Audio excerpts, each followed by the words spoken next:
Soy el fotógrafo Rodrigo Petissier. En este video les voy a explicar cómo realizar el efecto fantasma en la fotografía.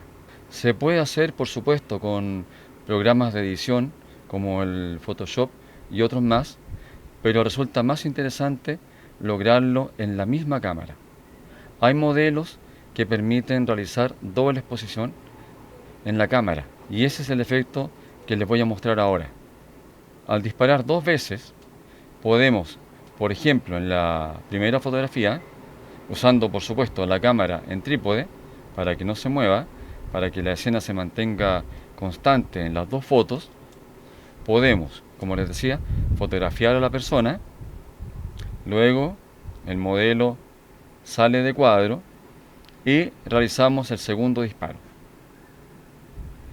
En ese caso, la persona, el modelo que ya se desplazó, aparecerá semitransparente en la fotografía final. El efecto es como el que les estoy mostrando ahora para que la idea les quede más clara, para que entiendan a fondo lo que les estoy diciendo.